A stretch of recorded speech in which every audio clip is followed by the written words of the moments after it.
अस्सलाम वालेकुम students, welcome back again. मैं मोहम्मद वकास हूँ, आपका केमिस्ट्री इंस्ट्रक्टर, और आप इस चैनल MWS केमिस्ट्री पे ले रहे हैं वीडियो लेक्चर जो कि रेलिवेंट हैं हमारी सैम्पल प्रॉब्लम से केमिकल एनर्जेटिक्स के चैप्टर से। पिछली वीडियो में मैंने दो वीडियोस में 6.1 से 6.7 तक कवर किया। नंबरिंग की थोड़ी सी मिस्टेक है आपकी बुक में, तो 6.8 जो हमारी सैम्पल प्रॉब्लम है टोटली बेस्ड है बोर्न-हैबर साइकिल पे, जो कि एप्लीकेशन है हेस लॉ की। ठीक है जी, हेस लॉ की one of the application born-Haber cycle, जिसमें हम लेटेस्ट एनर्जी काउंट करते हैं, लेकिन यहाँ पे ऑलरेडी लेटेस्ट एनर्जी गिवन है। इस सारे डाटा को यूज करके, ये आपको बड़ा मुश्किल लग रहा है लेकिन ये बेहद आसान न्यूमेरिकल है। आपने इस सारे डाटा को यूज करके just standard enthalpy of formation of the NaF मालूम करनी है। ये बिल्कुल आसान है, सिर्फ आप यूं समझ लें कि आपका जमा और नफी यानी तफरीक का एक टेस्ट है, यानी सब्सट्रैक्शन का, माइनस करने का, और एडिशन का यानी जमा करने का एक टेस्ट है, सिंपल सा। देखें, बुक में जो डाटा है मैंने उसको इस फॉर्म में लिख लिया है। उसने कहा कि जो सोडियम है उसकी जो इंथैल्पी ऑफ एटमाइजेशन है वो इतनी होती है, यानी सॉलिड सोडियम को, ये देखें यहाँ पे ये सॉलिड सोडियम है, मेटल होती है, इसको गैशियस एटम्स बनाने के लिए जितनी एनर्जी चाहिए, एक मोल सोडियम सॉलिड को एक मोल सोडियम गैशियस एटम बनाने के लिए, या टोटल हमें यहाँ एक मोल सोडियम गैशियस एटम बनाने के लिए जितनी हीट देना पड़ती है, इंथैल्पी देना पड़ती है, that is called enthalpy of atomisation, वो यहाँ पे सोडियम की इतनी है। इसी तरह फ्लोरीन को मॉलिक्यूलर हालत से एक मोल एटम्स बनाने के लिए, इसलिए उसने हाफ का आपकी बुक में स्टेटमेंट के अंदर जिक्र किया है। तो फ्लोरीन मॉलिक्यूलर जो गैस है उसको फ्लोरीन एटम्स की फॉर्म में लाने के लिए, एक मोल एटम्स बनाने के लिए जो इंथैल्पी चाहिए, जो हीट चाहिए, that is called enthalpy of atomisation for fluorine, तो ये इतनी होती है। इसी तरह जो आयोनाइजेशन एनर्जी का आपको बहुत अच्छे से कॉन्सेप्ट आता है कि एक मोल आपने गैशियस आयंस बनाने होते हैं गैशियस एटम से, तो इसके लिए जो एनर्जी चाहिए that is called ionisation energy. फिर नीचे इलेक्ट्रॉन अफिनिटी है कि एक मोल गैशियस नेगेटिव आयंस बनाने के लिए आखिरी शेल में एक इलेक्ट्रॉन ऐड करके जो एनर्जी रिलीज होती है ना, ये एब्जॉर्ब होती है, यहाँ पे बेसिकली ज़्यादातर रिलीज ही होती है, फर्स्ट इलेक्ट्रॉन अफिनिटी, तो ये फ्लोरीन की इलेक्ट्रॉन अफिनिटी दी है। ठीक है, तो ये सारा डाटा मेरे ख्याल में आपको इजीली, और ये लेटेस्ट एनर्जी भी यहाँ पे सोडियम फ्लोराइड की गिवन है इतनी। तो अब हमने यूज़ करना है बाय यूजिंग बोर्न-हैबर साइकिल, सही है। तो हमारे पास बोर्न-हैबर साइकिल है, Haber's cycle, one of the application किसकी है? Yes, Hess law. ठीक है जी, ये हेस होता है, इसके साथ यहाँ पे आगे एस ये कोमा डाल के नहीं आता होता, ठीक है, तो बस आपने इसको हेस लॉ ही पढ़ना है। बोर्न-हैबर साइकिल के अकॉर्डिंग जो टोटल इंथैल्पी ऑफ फॉर्मेशन होगी स्टैंडर्ड, ये इसमें कुछ भी नहीं, सारी इंथैल्पी इसको सम कर दो, ये और ये 5 तरह की इंथैल्पीज इन्वॉल्व हैं, यानी standard enthalpy of atomisation of sodium, ठीक है, plus standard enthalpy of atomisation for fluorine, plus electron affinity और आयनाइजेशन एनर्जी ये फर्स्ट आयनाइजेशन एनर्जी है, ठीक है, आप नीचे फर्स्ट भी लिख सकते हैं, plus standard enthalpy of electron affinity and plus standard enthalpy of latest energy.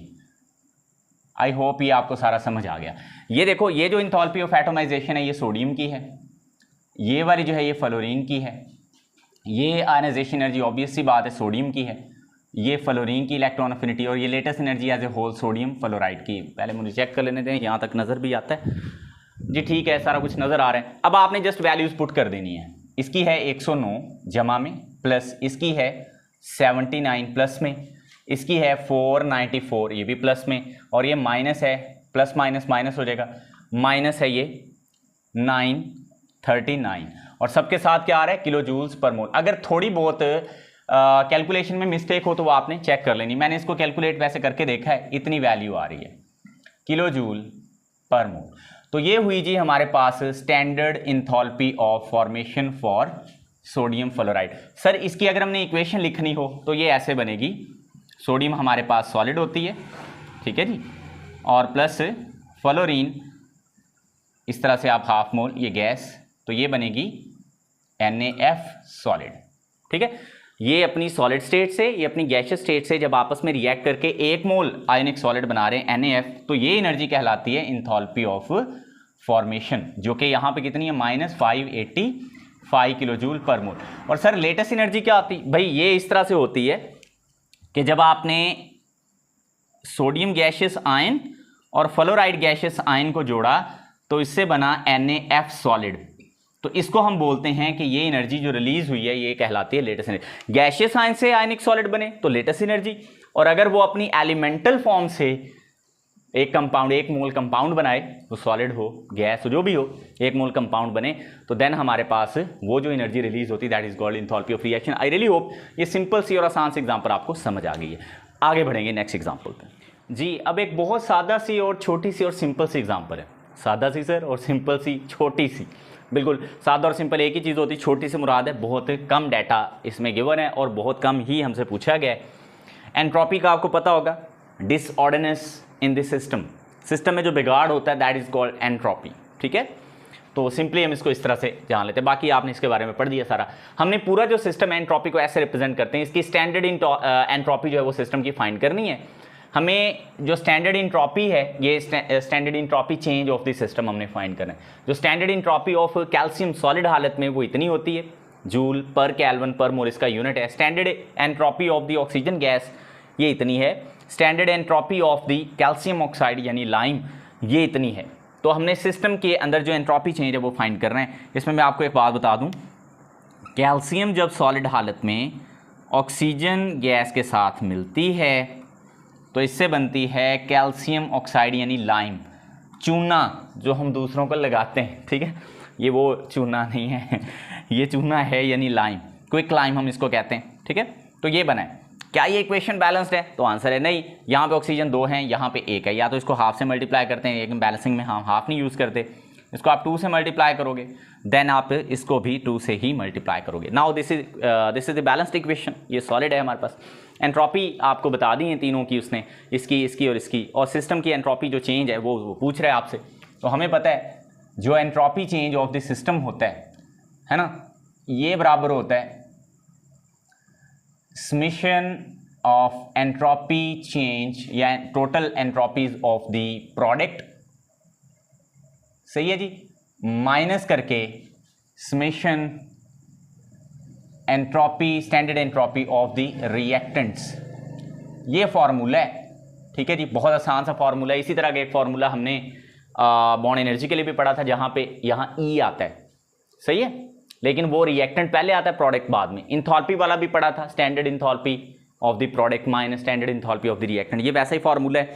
अच्छा जी, इसमें जो मुझे चेक कर लेने दें डाटा मैंने सही पुट कर लिया है या नहीं किया। हाँ जी, मैंने डाटा सारा सही पुट कर लिया। अब इसमें आपने जस्ट इसकी वैल्यूज़ को पुट करना है। देखिए जी, समेशन का मतलब होता है जमा करना। अब रिएक्ट पहले प्रोडक्ट है तो प्रोडक्ट की एंट्रोपी यहाँ पे जो गिवन है वो ये वाली है 39.70, लेकिन प्रोडक्ट के नंबर ऑफ मोल्स 2 हैं, तो यहाँ हम करेंगे 2 मल्टीप्लाइज बाय 39.70, यूनिट हम बाद में लिख लेंगे। ठीक है, ये आ गया माइनस। आपको समझ आई? ये 2 नंबर ऑफ मोल्स हैं प्रोडक्ट के, ये वाले मैंने लिख दिए, और इसकी जो एंट्रोपी है वो ये वाली है। ठीक है, अब इसी तरह रिएक्टेंट की, रिएक्टेंट हमारे पास 2 हैं। कैल्शियम की हमारे पास, कैल्शियम अगर आप देखें तो यहाँ पे 2 यूज हुए हैं, 2 मोल, तो यहाँ मैं लिखूंगा 2 मल्टीप्लाइज बाय 41.40, और मैं प्लस करूंगा क्योंकि ये समेशन का मतलब जमा करना है। ठीक है, ये माइनस ये वाला साइन है। आई होप कि आपको समझ आई है। और यहाँ पे आएगी ऑक्सीजन की, ऑक्सीजन का नंबर ऑफ मोल एक ही है यहाँ पे, तो यहाँ पे आ जाएगा 205। ठीक है, बाकी यूनिट एंड पे लिखते हैं हम एंट्रोपी चेंज का। तो ये इसको जब आप मल्टीप्लाई करोगे तो इसका जो आंसर आएगा 79.40 आएगा, 79.40। ठीक है, ये माइनस में अभी ऐसे लिखा, इसके में ब्रैकेट डाल दे तो ज़्यादा अच्छा है। तो ये माइनस ऐसे, इस 2 को इससे मल्टीप्लाई करें और प्लस करें 205 को, तो इसका जो टोटल आंसर है मैं देख के लिख लेता हूँ, वो आता है 287.8 टू 78.8। मुझे फिर से चेक कर लेने दें, 287.8 आ रहा है। ठीक है जी, तो ये प्लस का आएगा अंदर, 2 को इससे मल्टीप्लाई करके ये इसमें ऐड करना है, लेकिन प्लस माइनस ये माइनस हो जाएगा, 79.40 माइनस 287.8, तो हमारे पास जो इसका टोटल आंसर बनेगा -208.4, -208.4। ये अब यूनिट वही आ जाएगा, joule per kelvin per mole. So this is the overall entropy change of the system while we have given the data about the entropies of the reactant as well as product, so उससे हमने ये सारा total calculate कर लिया। I hope ये छोटा सा और आसान सा न्यूमेरिकल आपको समझ आ गया। आगे बढ़ेंगे, हमारी नेक्स्ट एग्जांपल ये 6.9 थी, गालबन चेक करने दें जी, ये बुक में 6.8 है लेकिन असल में 6.9 है। अब हम 6.10 पे आते हैं जी। एक और बहुत सिंपल सी और छोटी सी अगेन एग्जांपल है हमारे पास, 6 point sample problem 6.10 according to correct numbering. Book के मुताबिक ये 6.9 बनती, ठीक है जी। तो करेक्ट नंबरिंग 6.10 है। इसमें वो कह रहा है कि हमें जो सिस्टम की एंट्रोपी चेंज है वो, सॉरी सराउंडिंग की एंट्रोपी चेंज वो हमने फाइंड करनी है, ठीक है। और टेम्परेचर इतने केल्विन है और ये इक्वेशन है हमारे पास, और इस रिएक्शन की जो इंथैल्पी चेंज है that is in kilo joules पर मोल इतनी है। एक बात याद रखें, जो एंट्रोपी चेंज होगी ये हम जूल्स पर केल्विन पर मोल में निकालते हैं। यहाँ पे सारा कुछ तो ठीक है, पर मोल भी है, केल्विन भी है, सॉरी ये केल्विन नहीं है, ये वाला केल्विन भी है, लेकिन ये जो किलो है ये वाला किलो के, ये किलो नहीं होना चाहिए बल्कि अकेला जूल्स होना चाहिए। तो इस एनर्जी को सबसे पहले हम, अच्छा सर फॉर्मूला कौन सा यूज़ होना है पहले मैं वो आपको बता दूं।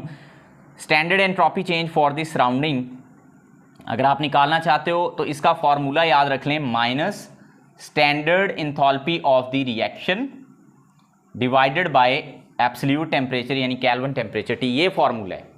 तो देखो ये जो रिएक्शन की एंथैल्पी सबसे पहले हम इसको जूल्स में कन्वर्ट करेंगे, किलो का मतलब 1000 होता है, 1000। तो हम क्या करते हैं, स्टैंडर्ड एंथैल्पी ऑफ जो हमारे पास रिएक्शन है, जस्ट आपने ये जो वैल्यू है -1270.2 इसको 1000 से मल्टीप्लाई करना है, तो ये सिर्फ जूल पर मोल रह जाएगी, सही है। अब ये वाली वैल्यू 1000 से जब मल्टीप्लाई होगी 12702, फिर यहाँ पे 2 जीरोस आ जाएंगी, यानी 1000 से जब आप इसको मल्टीप्लाई करोगे तो ये ऐसी वैल्यू बन जाएगी जूल। मैं इसको पर मोल ऐसे भी तो लिख सकता हूँ, ऐसे माइनस करके, ठीक है। तो अब आप वैल्यूज पुट कर देंगे तो standard entropy change for the surrounding, फार्मूले आने चाहिए, बिल्कुल सिंपल से न्यूमेरिकल हैं ये वाले, बहुत आसान है। तो माइनस ये वाला और ये वाली वैल्यू -12.7, बुक में थोड़ी सी ये मिस्टेक है कि उसने माइनस नहीं लगाया, तो आपने लगाना है 298, यहाँ पे आ गया, सही है। एंड पे यूनिट वही बन जाएगी, देखें ये जूल्स पर मोल है, नीचे केल्विन होगा तो ऊपर जाके वो पर केल्विन हो जाएगा। टोटल जो आंसर है, अभी आगे एक न्यूमेरिकल आएगा उसमें भी वो वैल्यू लिखी हुई है, तो वही वैल्यू यहाँ पे आ रही है 4262 पॉइंट कितनी है जी, 4 जूल्स पर मोल पर kelvin. So this is the overall entropy change for the surrounding while we have given this data, ठीक है, ये और ये। सो आई रियली होप ये भी सिंपल सी और छोटी सी एग्जांपल आपको समझ आ गई है, सैम्पल प्रॉब्लम यानी कि। अब हम आगे बढ़ेंगे इससे next in very short time. अब हम इनको जल्दी जल्दी कवर भी कर रहे हैं और उम्मीद है कि आपको ये जो हमें पहले गिवन था कि कैल्शियम सॉलिड और ऑक्सीजन गैस ये मिलके कैल्शियम ऑक्साइड सॉलिड बनाते हैं। तो पहले हमने पूरे जो सिस्टम की एंट्रोपी चेंज थी वो फाइंड की अभी हमने एग्जांपल में। अब वो कह रहा है कि आप इसकी टोटल एंट्रोपी फाइंड करो। सिस्टम से मुराद है जो अंदर रिएक्शन हो रहा है, सिस्टम जहाँ पे जो अंडर ऑब्जर्वेशन है वो सिस्टम होता है। जैसे फॉर एग्जांपल बीकर में कोई रिएक्शन हो रहा है तो बीकर के अंदर जो चीज़ें आपने डाली हैं ये तीनों, कैल्शियम और ऑक्सीजन और कैल्शियम ऑक्साइड बन रहा है, वो बीकर के अंदर ये सिस्टम है। बीकर खुद एक बाउंड्री है और बीकर के अलावा सारा कुछ सराउंडिंग है, ठीक है। तो अब वो कह रहा है सिस्टम की जो एंट्रोपी चेंज है वो इतनी है, सराउंडिंग की जो एंट्रोपी चेंज है वो इतनी है। तो आप टोटल एंट्रोपी चेंज निकालें और ये बताएं रिएक्शन स्पॉन्टेनियस है यानी खुद ब खुद हो सकता है या नॉन स्पॉन्टेनियस है या खुद ब खुद नहीं हो सकता। अब याद रखना है, अगर एंट्रोपी चेंज, ये मैं आपको बता दूं, अगर जो हमारे पास स्टैंडर्ड एंट्रोपी चेंज है दैट इज ग्रेटर देन 0 यानी इसकी वैल्यू पॉजिटिव हो, ग्रेटर देन 0, 0 से बड़ी वैल्यू पॉजिटिव होती तो रिएक्शन स्पॉन्टेनियस होता है, स्पॉन्टेनियस। और अगर जो हमारे पास एंट्रोपी चेंज वो टोटल जो होता है, ये टोटल की बात हो रही है, टोटल, और अगर एंट्रोपी चेंज जो टोटल है दैट इज लेस देन 0 यानी नेगेटिव हो, तो फिर हमारे पास नॉन स्पॉन्टेनियस रिएक्शन होगा। ये पॉइंट याद रह जाएगा। तो सर जी ये आपने टोटल कैसे निकालनी, तो ये बेहद आसान है। जब भी आप किसी चीज़ को टोटल करते हो मैथ में फॉर्मूला सिंपल है, स्टैंडर्ड एंट्रोपी जो आप टोटल करना चाह रहे हो चेंज का वो होगा standard entropy of the system and plus करेंगे हम standard entropy of the surrounding, यानी standard entropy change of the system plus करके standard entropy change of the surrounding. अगर इसका आंसर पॉजिटिव आया देन हमारे पास ये स्पॉन्टेनियस होगा, अगर नेगेटिव आया तो नॉन स्पॉन्टेनियस। इसकी वैल्यू हमारे पास ये है। यहाँ पे बैलेंस इक्वेशन का कोई यूज नहीं होना, क्योंकि वैल्यूज़ उस हिसाब से गिवन है कि वो हमने डायरेक्टली पुट करनी है। अब ये प्लस करेंगे तो ये वाली वैल्यू 4262.4, आगे यूनिट दोनों का सेम ही है तो वो आ जाएगा जूल पर केल्विन पर मोल। ठीक है जी, तो ये हमारे पास यूनिट आ गया। अच्छा, अब जब हम इसको टोटल करेंगे तो हमारे पास आंसर, ऑब्वियस सी बात है, पॉजिटिव साइन बड़ा है, उसकी वैल्यू भी ज़्यादा है, तो वो हमारे पास आंसर आएगा 54 पॉइंट कितना आ रहा है जी, 0। हाँ जी 0, ये आ गया joule per kelvin per mole. So that is the total entropy change. ठीक है, जो सिस्टम और सराउंडिंग के दरमियान हुआ। तो अब चूंकि ये पॉजिटिव वैल्यू है एज जो स्टैंडर्ड एंट्रोपी चेंज जो टोटल का है ग्रेटर देन क्या है 0, तो ये क्या होना चाहिए, यस स्पॉन्टेनियस रिएक्शन, यानी ये रिएक्शन खुद ब खुद हो सकता है इन नेचर। ठीक है, तो ये था जी हमारे पास, बिल्कुल मुझे चेक करने दें, वैल्यूज यही आई हैं। ठीक है जी, अगर कैलकुलेशन में कोई थोड़ी बहुत 19-20 की मिस्टेक हो तो आपने ठीक कर लेनी है। आई होप कि ये भी 6.10 वाली आपको एग्जांपल इजीली समझ आ गई होगी। आगे बढ़ेंगे, देखें बहुत छोटा सा ये न्यूमेरिकल है और जल्दी से आसानी से आप कर भी सकते हैं। आगे बढ़ूंगा विदाउट मैं टाइम ज़ाया। अच्छा जी, न्यूमेरिकल ये भी बहुत सिंपल है और आसान है। 3 चीज़ें इसमें हमने कैलकुलेट करनी है। एक हमारे पास है यहाँ पे स्टैंडर्ड एंथैल्पी, ठीक है ये वाली ऑफ द रिएक्शन, और दूसरा स्टैंडर्ड एंट्रोपी ये वाली, और तीसरा Gibbs free energy, standard Gibbs free energy. Temperature यहाँ पे हमें गिवन है। स्टैंडर्ड एंथैल्पी ऑफ फॉर्मेशन, ये कैल्शियम सल्फेट सॉलिड स्टेट में जब अपनी पानी के अंदर डिसॉल्व करते हैं एक्वस स्टेट आयंस में टूट जाता है, तो वो कहता है स्टैंडर्ड एंथैल्पी ऑफ फॉर्मेशन जो कैल्शियम सल्फेट की है वो इतनी होती है किलो जूल में, और standard enthalpy of formation calcium ion इतनी है, सल्फेट आयन इतनी है। इसी तरह जो स्टैंडर्ड एंट्रोपी है कैल्शियम सल्फेट की वो इतनी है, standard entropy of calcium ion इतनी है, और सल्फेट आयन इतनी है। तो सबसे पहले हम ये पहले नंबर पे फाइंड करेंगे ये वाली स्टैंडर्ड एंथैल्पी। ठीक है जी, तो जो standard enthalpy change of the यहाँ पे ओवरऑल रिएक्शन, जो भी आप इसको नाम दे लें, तो वो आयनाइजेशन है, सोल्यूशन है, जो भी आप इसको, तो ये हमारे पास बराबर होगी summation of standard enthalpy of all the products. ठीक है जी, माइनस करेंगे summation standard enthalpy of all the reactants. अब यहाँ पे देख लें आप, हमारे पास जो प्रोडक्ट हैं वो ये दोनों आयंस हैं, इनकी जो एंथैल्पी चेंज है वो यहाँ पे लिख दूंगा कितनी है जी, एक ये है और एक ये है, यानी -543, और फिर ये दोनों समीशन इनकी सम करना था ना, तो मैं चलो लिख ही देता हूँ, सम करना था और आगे वैल्यू आनी थी -907.5, फिर ये माइनस का साइन आना था, आगे रिएक्टेंट की जो वैल्यू है किधर गई है, ये वाली वैल्यू। ठीक है जी, तो ये इंटू -1432.7 है, आगे यूनिट लास्ट पे हम कर लेते हैं, तो ये -543, ये भी -907.5 हो जाएगा, ये माइनस माइनस प्लस हो जाएगा 1432.7। तो जस्ट आपने अब इसको कैलकुलेट करना है।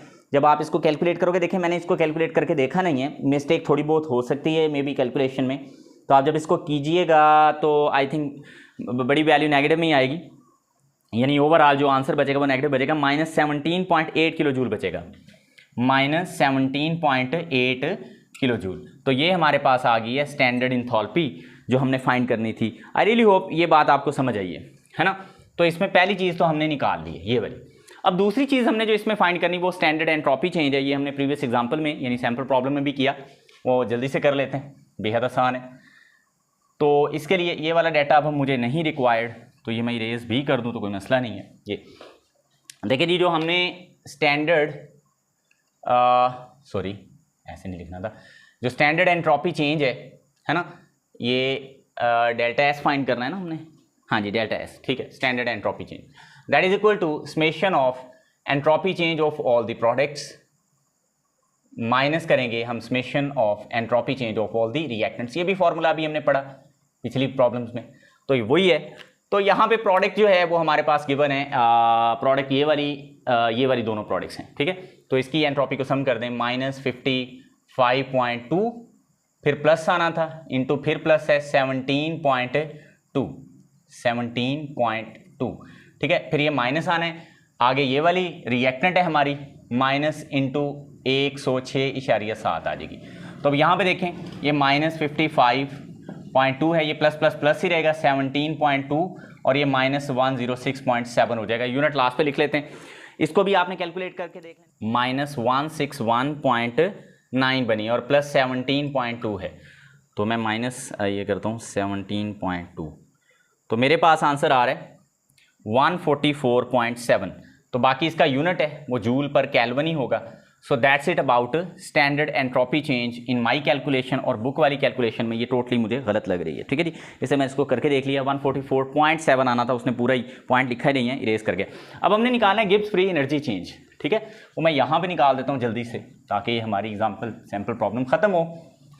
लेकिन जी जो एंट्रोपी वैल्यू नेगेटिव आएगी, क्योंकि नेगेटिव का साइन यहाँ पे बड़ा है। तो अब हमने जो वैल्यू निकालनी है वो गिब्स फ्री एनर्जी चेंज की निकालनी है, that is equal to delta H naught, ये आपने फॉर्मूला पढ़ा है, टी डेल्टा एस नॉट, यानी ये हमारे पास फॉर्मूला है, इससे हमने कैलकुलेट करना है। अच्छा ये वैल्यू ना जूल पर केल्विन में, यहाँ पे 1 किलो जूल है, तो आप इसको 1000 से डिवाइड करके ना, जब 1000 से डिवाइड करोगे तो ये हमारे पास किलो जूल पर केल्विन में आ जाएगी, ठीक है। तो आपने किलो जूल में इसको निकालना है, तो यहाँ पे आपने डेल्टा एच की वैल्यू पुट करनी है जो कि -17.8 माइनस इंटू ये बड़ी ब्रैकेट लगा लें 298 मल्टीप्लाइज करेंगे माइनस किससे 0.144 से, ठीक है जी। तो जब आप इसको टोटल को कैलकुलेट करोगे, ये देखें माइनस और ये माइनस, ये अंदर प्लस हो जाएगा, -17.8, ये मैं कर भी देता हूँ कैलकुलेटर से, 298 मल्टीप्लाइज 0.144, ये आएगा 42.91, अंदर आएगा -42.91, तो ये माइनस माइनस प्लस हो जाएगा, प्लस 42.91। तो जब आप इसको टोटल करोगे, ठीक है जी, 17.8, तो ये आंसर आएगा 25.11, और इसका जो यूनिट होगा वो किलो जूल्स होगा। ये हमारे पास इसका यूनिट आ जाएगा, that is the Gibbs free energy change, जो कि यहाँ पे पॉजिटिव वैल्यू है। तो ये आपने कर लेना, ठीक है जी। ये एग्जांपल भी मैंने अब आपको करवा दी, सैंपल प्रॉब्लम 6.12 थी। उम्मीद है कि ये आपको समझ आई होगी। अब हम आगे बढ़ते हैं जी। तो अभी जो हमने एग्जांपल यानी कि सैंपल प्रॉब्लम कवर की है 6.12 अकॉर्डिंग टू एग्जैक्ट नंबरिंग, तो अब उसके बाद जो हमारी एग्जांपल ये सैंपल प्रॉब्लम है वो है 6.13, ठीक है, एग्जैक्ट नंबरिंग। वैसे बुक में 6.12 है ये, ओके। इसमें भी सेम सारा कुछ वही फाइंड करना है, सारा कुछ वही है। एक चीज़ मैं आपको बता दूं, जो हमारे पास standard enthalpy of formations of the elements होती हैं वो सिफर होती हैं। मसलन N2 अपनी एलिमेंटल हालत में इसकी स्टैंडर्ड इंथैल्पी ऑफ फॉर्मेशन 0 होगी। हाइड्रोजन अपनी एलिमेंटल हालत में है तो इसकी स्टैंडर्ड इंथैल्पी ऑफ फॉर्मेशन 0 होगी। स्टैंडर्ड इंथैल्पी ऑफ अमोनिया इतनी है, तो यहाँ पे एक तो standard enthalpy change of the reaction हमने निकालना है, फिर स्टैंडर्ड एंट्रोपी चेंज निकालना है, entropies of the reactant and product given है, ये रिएक्टेंट है, ये रिएक्टेंट है, ये हमारी प्रोडक्ट है, ठीक है। बैलेंस इक्वेशन हमारे पास यहाँ पे मौजूद है। और फिर लास्ट में हमने गिब्स फ्री एनर्जी जो है वो फाइंड करनी है, उसका चेंज। तो ये तीनों फार्मूले वही हैं जैसे हमने पहले निकाले।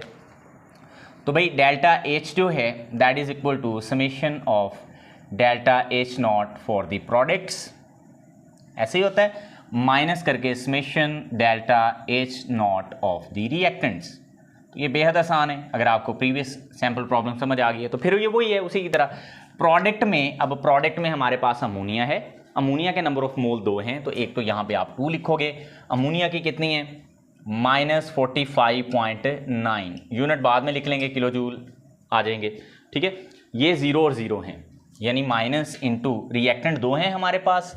नाइट्रोजन का 1 मोल है, तो नाइट्रोजन की जो यहाँ पे गिवन है वो 0 है, यानी 1 को ज़रब देंगे 0 से, फिर जमा करेंगे। हाइड्रोजन के 3 मोल हैं लेकिन 0 है, तो ये सारा ही 0 हो जाना है। तो ये आप 45 को 0.9 को 2 से मल्टीप्लाई करोगे, 45 को 45 से नहीं करना, 2 से करना है। तो मेरे पास जो आंसर आएगा 91.8 किलो जूल आ जाएगा, -91.8 kilo joule. That is the overall enthalpy change for this reaction, ठीक है। ये तो सारा 0 हो जाएगा, तो उसका कोई यहाँ पे कैलकुलेट करने का हमें फ़ायदा नहीं होना।